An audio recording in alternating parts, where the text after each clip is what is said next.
आप सभी को मेरा नमस्कार। मैं अभिषेक सिंह आपका स्वागत करता हूं अपने चैनल पे। हमारे साथ मैम है एमएससी जूलॉजी गोल्ड मेडलिस्ट, जिनको 4 गोल्ड मेडल मिले हुए हैं। इनसे हम बात करेंगे, उनकी जर्नी ओवरऑल कैसी रही, सारी चीज़ें देखेंगे। सबसे पहले मैम कॉन्ग्रेचुलेशंस आपको गोल्ड मेडल के लिए।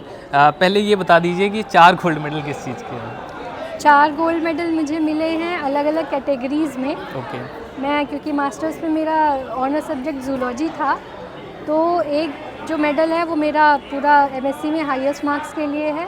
दूसरा जो है वो ऑनर सब्जेक्ट में हाईएस्ट मार्क्स के लिए है।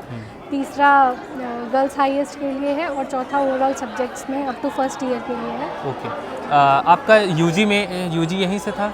जी, मेरा यूजी भी यहीं से था। उसमें भी आपका गोल्ड मेडलिस्ट? जी, उसमें भी मुझे 4 गोल्ड मेडल्स मिले तो थे। ये क्या राज है कि जैसे आप कंटिन्यू गोल्ड मेडल लाती जा रही हैं? कैसे आपकी पढ़ाई करती थी?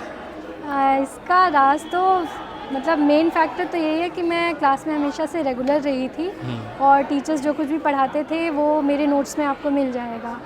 तो वो चीज़ थी और प्लस टीचर्स की गाइडेंस थी कि कौन सी बुक्स वगैरह पढ़नी है। कंसिस्टेंसी जो है वो मेन चीज़ है, बाकी कोई एडिशनल चीज़ नहीं, कोई कोचिंग वगैरह भी नहीं, बस जो क्लास में पढ़ाया गया उस पर फोकस करना है। अच्छा, तो आप दिन में लगभग कितनी देर पढ़ लेती थी क्लासेस वगैरह को छोड़ के? क्लासेस को छोड़ के डिपेंड करता है, मतलब बहुत ज़्यादा भी नहीं कि 12-14 घंटे, पर 5-6 आवर्स जो थे वो कंसिस्टेंट थे, प्लस माइनस थोड़ा बहुत इधर उधर होता था। तो आप हॉस्टलर थी? जी, मैं बीएससी और एमएससी दोनों में हॉस्टलर थी। तो आपका काफ़ी टाइम बच जाता होगा हॉस्टल की वजह से? हाँ, क्योंकि बीएचयू का जो कैंपस है वो काफ़ी बड़ा है। अगर आपको बाहर कहीं आप रह रहे हैं तो आने जाने में टाइम थोड़ा ज़्यादा लगता था और उसकी वजह से कभी कभी क्लासेस मिस होती थी। और हॉस्टल में रहने का ये फ़ायदा है कि जैसे ही क्लास हो रही है आप तुरंत पहुंच सकते हैं, टाइम बच रहा है। हॉस्टल वगैरह में कैसा माहौल मिलता है पढ़ने के लिए? हॉस्टल्स काफ़ी अच्छे हैं और बिल्कुल भी डिप्रेसिव टाइप के नहीं है, चीयरफुल रहते हैं, तो आपको पढ़ाई करने में मन भी लगता है और मतलब अच्छा है, माहौल काफ़ी अच्छा है। मतलब बाहर और हॉस्टल में है काफ़ी फ़र्क? हाँ, काफ़ी फ़र्क है और हॉस्टल लाइफ जो है उसका एक प्लस पॉइंट ये है कि आप कभी भी डिप्रेसिव फील कर ही नहीं सकते। बाहर आप अकेले पढ़ सकते हैं, पर यहाँ पे आपके फ्रेंड्स हैं, कुछ तो आपको आते जाते टीचर्स भी मिल जाएंगे, तो वो आपको चीयरफुल रखते हैं। यहाँ के प्रोफेसर्स कैसे हैं और कितना हेल्पफुल हैं?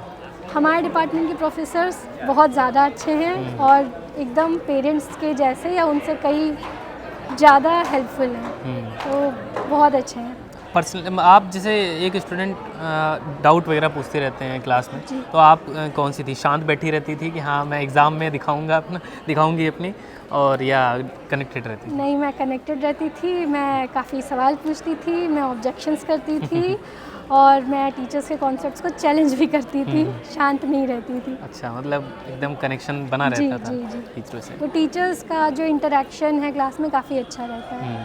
मतलब टीचर की नज़रों में आप थी कि हाँ ये अच्छे क्वेश्चंस पूछती हैं, तो इसका मतलब तैयारी अच्छी चल रही है? पता नहीं, अब मैं तो अपनी तरफ से कोशिश करती थी। कैसे पढ़ना प्रेफर करती थी, बुक से या ऑनलाइन या यूट्यूब वगैरह से कहीं? नहीं, बुक्स तो मतलब मैं तो बुक्स ही प्रेफर करूँगी। बाकी कुछ टॉपिक्स ऐसे हैं जो अभी रिसेंट बुक्स में ही मिलेंगे, वो अवेलेबल नहीं होती थी, तो उसके लिए ऑनलाइन अपना आप ढूंढ सकते हैं, बाकी बुक्स बेस्ट हैं।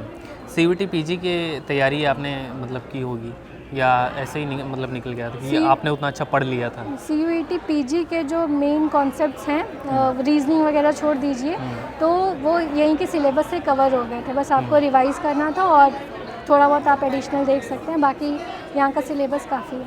यूजी में कितना सीजीपीए आपका था, जो एवरेज सीजीपीए आता है? यूजी में मेरा 9.20 था। 9.20 और एमएससी में? 9.18। 9.18, मतलब काफ़ी हाईएस्ट है। अच्छा, एमएससी में प्लेसमेंट वगैरह का कैसा रहता है?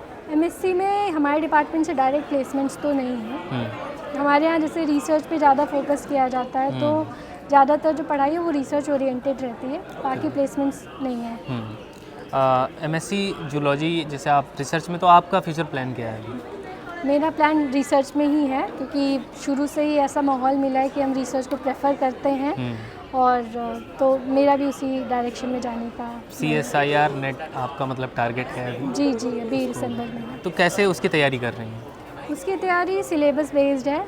जैसे जैसे सिलेबस है, काफ़ी कुछ तो हमने यहाँ पे कोर्स में पढ़ लिया है, उसी को रिवाइज करना है, और कुछ एडिशनल चीज़ें हैं जो दूसरे डोमेन से हैं, तो वो सब हम खुद से पढ़ रहे हैं। कभी और किसी एग्ज़ाम की तैयारी के माइंडसेट में आया कि हाँ? नहीं, मेरा शुरू से रिसर्च ओरिएंटेशन रहा है, तो मैं उसी पे फोकस कर रही हूँ। हाँ, मतलब लास्ट में वही प्रोफेसर वाली फील्ड में आपको जाना है? हाँ, मतलब वो एकेडमिक्स में जाना ना जाना अलग है, लेकिन किसी भी तरीके से रिसर्च में पहुंचना है, चाहे साइंटिस्ट या चाहे academics plus scientist. Best institute आपके अकॉर्डिंग कौन है रिसर्च के लिए जहाँ आप जाना चाहते हैं? मेरा क्योंकि इंटरेस्ट जो है वो स्टेम सेल बायोलॉजी में है, तो मैं इन स्टेम है उसमें जाना पसंद करूँगी। आपका मेन वही है टारगेट? जी। ओके, BHU आना चाहेंगे वापस अगर मौका मिलता है? हाँ बिल्कुल, BHU तो कोई भी आना चाहेगा। BHU की कौन कौन से मेमोरेबल मोमेंट्स हैं, जैसे आप सिर्फ पढ़ाई में ही बिजी रहती थी या उसके अलावा भी आपने कुछ एक्सप्लोर किया है? नहीं, पढ़ाई में तो मतलब पढ़ाई तो मेन टारगेट था, उसके अलावा जो कुछ कल्चरल एक्टिविटीज़ होती थी, यहाँ पे बहुत सारे प्रोग्राम्स होते हैं, मैं उसमें पार्टिसिपेट तो कम किया है, पर मैं एज एन ऑडियंस मैं लगभग सभी में प्रेजेंट रहती थी। बाकी कुछ वर्कशॉप्स वगैरह रहती थी, तो उसकी ऑर्गेनाइजिंग कमेटी में भी मैं थी। अच्छा, मतलब उन सब सारी चीज़ों में भी रहती? जी, ऑर्गेनाइजिंग कमेटी में मैंने जैसे स्पोर्ट्स में भी काफ़ी पार्टिसिपेट किया था। BHU में इन्वायरमेंट में सेफ्टी का माहौल कैसा है? BHU इन्वायरमेंट मतलब सेफ़ है, काफ़ी सेफ़ है, लेकिन थोड़ा टाइम बाउंडेशन रखनी पड़ेगी उसके हिसाब से। बहुत लेट नाइट का तो मुझको ज़्यादा आइडिया नहीं है, बाकी जैसे 9-10 बजे तक तो काफ़ी सेफ़ है। एक क्वेश्चन रहता है कि हॉस्टल को, जैसे कुछ गर्ल्स कहती हैं सारी रात के लिए खोल देना चाहिए, जब इक्वलिटी है, हम लोग को भी बाहर जाने दो रात भर पढ़ने के लिए लाइब्रेरी, तो उस पर आप क्या मतलब कहना चाहेंगे, ऐसा होना चाहिए? पर्सनली मुझे इसकी कोई ज़रूरत फील नहीं होती है। 10 बजे का टाइम मोर देन एनफ है। बाकी इतनी फ्लेक्सिबिलिटी है कि अगर आपको किसी हेल्थ इशू की वजह से, तो आपके साथ कोई भी वार्डन जाएगा, चाहे रात में 2 बजे, एम्बुलेंस भी आ जाती है। एम्बुलेंस आती है, या आप किसी लैब वर्क के लिए या किसी चीज़ के लिए आप अटके हैं, तो आप प्रॉपरली अथॉरिटी से सिग्नेचर के बाद आप वहाँ रुक सकते हैं, या गेट पास दिया जाता है, या लेट एंट्री के लिए है। तो मुझे पूरी रात गेट ओपन करने का कॉन्सेप्ट पर्सनली पसंद नहीं है। जो MSc फर्स्ट ईयर और BSc फर्स्ट ईयर के स्टूडेंट देख रहे हैं, MSc फर्स्ट ईयर स्टूडेंट के लिए आप ये बता दीजिए कि कैसे वो गोल्ड मेडल को पा सकते हैं और CSIR नेट को भी साथ साथ मैनेज कर सकते हैं, क्या उनको करना चाहिए? गोल्ड पाने का तो कोई सीक्रेट नहीं है, वो मैंने पहले ही बताया। क्लास में कंसिस्टेंट रहिए, छुट्टी मारने से फ़ायदा नहीं है, क्लास में रहने का बहुत फ़ायदा है। और मेरे लिए तो वही राज था गोल्ड मेडल पाने का, कंसिस्टेंट रहना और फोकस करना टीचर्स क्या पढ़ा रहे हैं। और CSIR के लिए काफ़ी हद तक जो सिलेबस है वो यहाँ पे कवर कर दिया जाता है। बाकी जो कुछ अलग डोमेन्स हैं, जैसे माइक्रोबायो है या कुछ अलग चीज़ें हैं, तो उसके लिए आप अपना कोचिंग ले सकते हैं, नहीं तो फिर बुक्स वगैरह काफ़ी हैं इस चीज़। कोई ऑनलाइन कोचिंग आप सजेस्ट करना चाहेंगे जो आपकी? नहीं, मैं किसी कोचिंग में एनरोल नहीं हूँ, तो मैं सजेस्ट भी नहीं कर सकती पर्सनली किसी चीज़ में एनरोल हुए बिना। आपका ये BSc में कॉम्बिनेशन क्या था?